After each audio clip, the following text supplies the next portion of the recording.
mardi 3 octobre et il fait beau. Ça fait plaisir parce que jusqu'à présent on est dans les nuages et là on a un grand beau temps. Du coup je peux faire sécher mes affaires et là a priori le portant est établi. Donc on glisse tout doucement sous spi vers le Cap Finistère. Voilà, j'ai chopé la météo par contre et du coup on va se faire rouster au Cap Finistère, donc va falloir anticiper ce passage là du Cap Finistère. On va avoir 30-35 nœuds au portant, donc ça va booster grave quoi. Troisième jour, j'ai pas encore passé le Cap Finistère, je me suis déjà fait un petit ami. Kiki? Il est pas grand le bateau, hein. Je sais pas où tu vas, mais...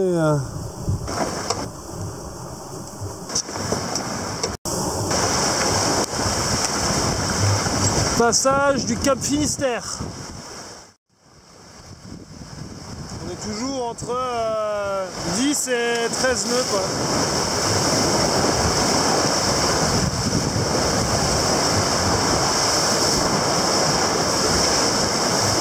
Je sais pas si on se rend compte de la mer là, mais il y a facilement 2 mètres de houle là.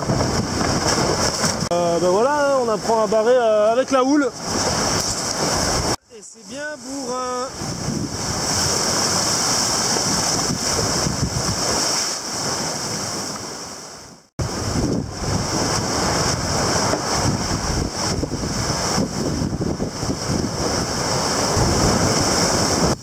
Ouais, on est mercredi et ben voilà, j'ai une mauvaise nouvelle. Tout à l'heure on avançait bien sous spi. J'ai fait un départ à la bâtée. Donc en gros le bateau il a empanné tout seul sans moi. Et je me suis retrouvé le spi dans la gueule, tout sous le vent, le haut à moitié dans le bateau et tout. Et surtout j'ai la grand voile là qui est déralinguée. Voilà. J'ai essayé de la sortir, de la descendre, de la remonter comme ça fonctionne pas, elle est déchirée, il faut que je fasse une réparation.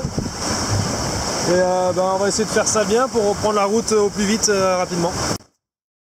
Ouais, alors j'ai mis la lumière comme ça, je sais pas ce que ça donne.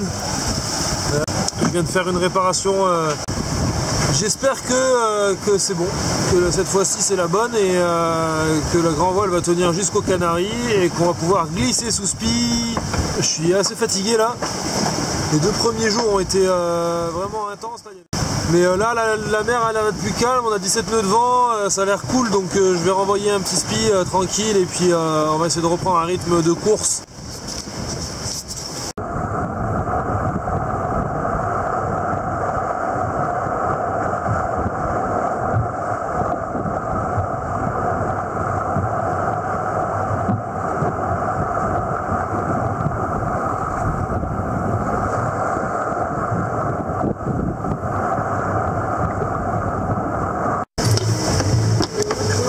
Ça, c'est les toilettes du 667.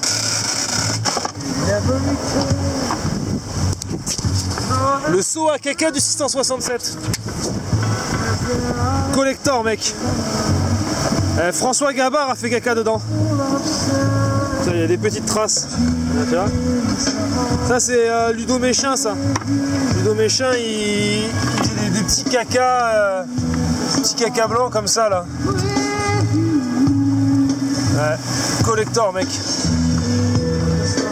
La star des seaux à caca. Là il est vendu avec le bateau, hein. Faut pas le changer. Faut pas le droit. Si t'achètes le bateau, tu prends le seau à caca avec.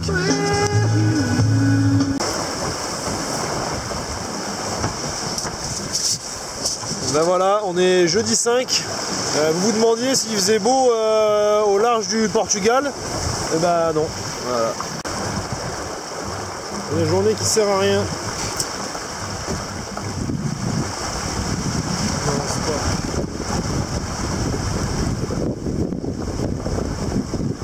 On est le 6 octobre, jour 6 de la première étape. Il fait beau au large du Portugal, mais on n'avance pas. Je suis à 5 nœuds de vitesse là, 5 nœuds de vitesse, c'est pas beaucoup. Et là encore ça va mieux, mais tout à l'heure j'étais à 4 nœuds. Donc ça fait 24 heures que je suis à des vitesses très très basses. Et voilà, c'est pas terrible quoi. Donc là, bah, je me suis installé un petit lit tranquille quoi, à l'extérieur. Et ici, ici voilà, La Rochelle, jour 1, tic tic tic tic, Golfe de Gascogne, passage du Cap Finistère. L'idée,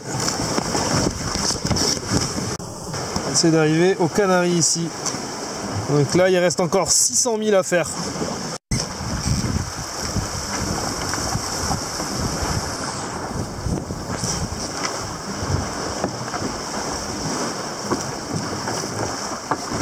Salut à tous, on est vendredi matin, si je ne me trompe pas. Je commence à confondre les jours là maintenant. On est le 7 octobre. Et donc ça va bientôt faire une semaine, ça fera une semaine demain qu'on est parti de La Rochelle.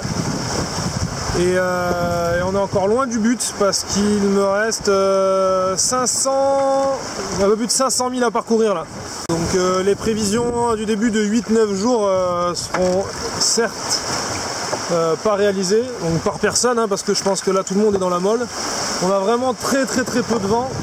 C'est 7 nœuds de vent, 3 jours que c'est comme ça. Et le pire c'est que ben voilà, en gros moi il faut que j'aille là-bas. Et je peux faire que ce cap là ou ce cap là, mais je peux pas aller en route directe. Donc à ce rythme, bah, j'en ai pour encore une semaine de plus. Donc 15 litres d'eau et peut-être 10 plats préparés. Et comme j'ai pas de météo, je sais pas de quel côté ça va partir le mieux. Donc là je fais un coup d'un côté, un coup de l'autre, c'est d'avancer. Mais c'est difficile là pour les nerfs, hein. 6 nœuds de vent là. Alors on a le temps de réfléchir, hein. On n'est pas bousculé. J'ai bien dormi, hein, toute la nuit j'ai dormi, hein. J'ai mis le pilote automatique, j'ai dormi toute la nuit. Je me réveille toutes les 50 minutes, 40 minutes là pour voir s'il n'y a pas un autre bateau, si le vent n'a pas tourné, machin, mais bon, mentalement, je préférerais arriver demain que dans 5 jours quoi. Je refais un film quand le vent se lève. Hey, dimanche 7, 8, dimanche 8, et on n'a pas de vent, voilà. Et là, quand la girouette fait des 360, c'est qu'il n'y a vraiment pas de vent. Et là, il n'y a vraiment pas de vent. Baignade en solo à 300 km de l'arrivée. À poil. Je me baigne dans 1000 mètres de profondeur. C'est un peu flippant quand même de voir le bateau là tout seul. J'ai affalé les voiles mais faudrait pas qu'il parte quoi. Je me suis attaché hein. Attends, elle est magnifique. Vous voulez voir dessous?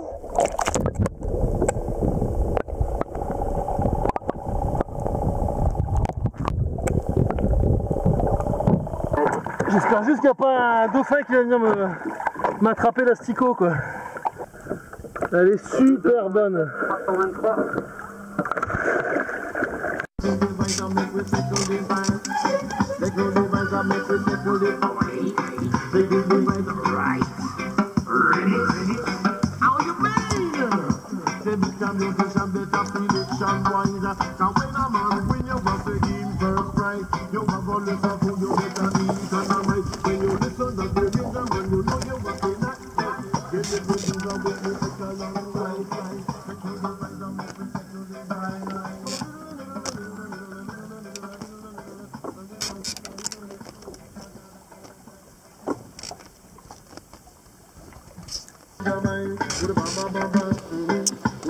C'était la journée la plus molle que j'ai pu avoir. Mais là j'en profite avec bientôt un super coucher de soleil. Pas encore. Et la musique tranquille.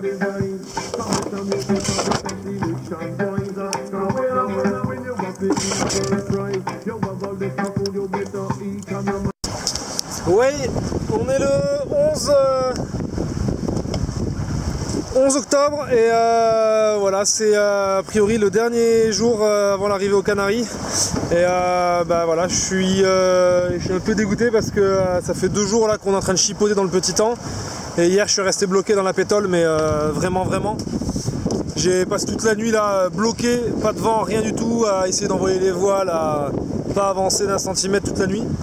Et ce matin là j'écoute le classement, je me doutais que j'allais pris cher mais je pensais pas autant que ça. Je suis passé de 10e à 17e. Donc voilà, il y en a qui étaient derrière moi et qui ont pris 20 000, donc 30 km d'avance par rapport à moi. Je passe la nuit avec les voiles qui claquent, les bateaux qui passent devant moi, moi je peux rien faire. Donc là le vent s'est relevé, donc j'ai écouté les distances. Et je vais pas lâcher le morceau là, il reste 100 000, ça fait 180 km. Alors je sais pas où sont placés les autres concurrents, mais potentiellement si je vais un nœud plus vite qu'eux, je peux reprendre mes 7 places. Donc on va partir de cette hypothèse là, optimiste, et je vais tout donner jusqu'au bout pour essayer de récupérer les dernières places qui me restent.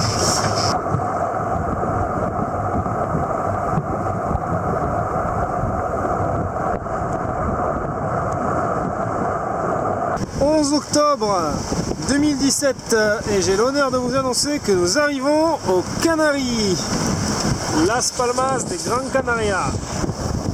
Alors c'est cool, il est 3 h du matin, un truc comme genre, non 2 h du mat, et je crois qu'on arrive plein de bateaux tous ensemble, vu que le vent s'est renforcé. Voilà, donc finalement à mon avis je suis très mal classé, mais pas loin des autres en temps, donc ça se rattrapera sur la 2e étape. Voilà.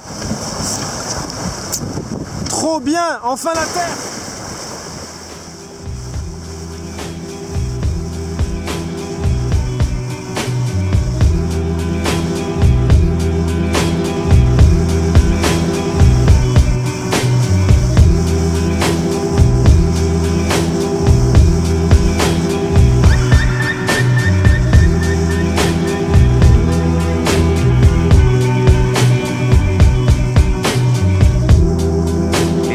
À partir de maintenant, la vérité est une valeur.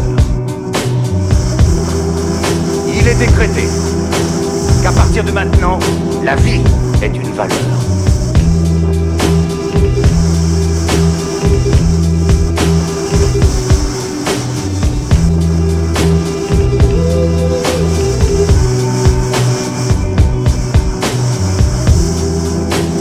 Il est décrété qu'à partir de cet instant, l'homme n'aura plus jamais besoin de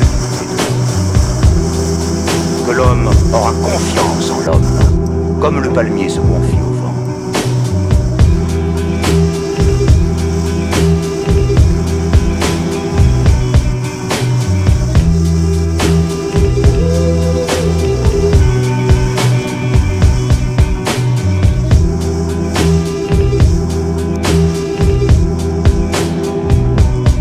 Il est décrété que la plus grande souffrance a toujours été et sera toujours de ne pas pouvoir se donner d'amour à qui l'on aime.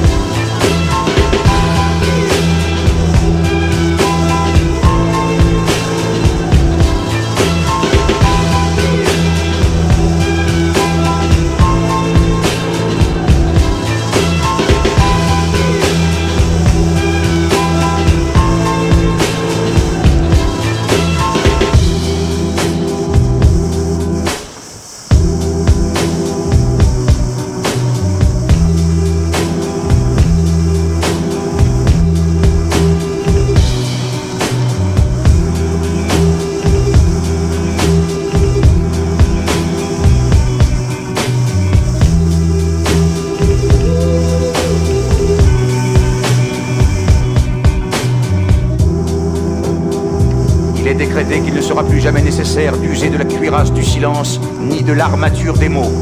L'homme s'assiera à table avec un regard pur.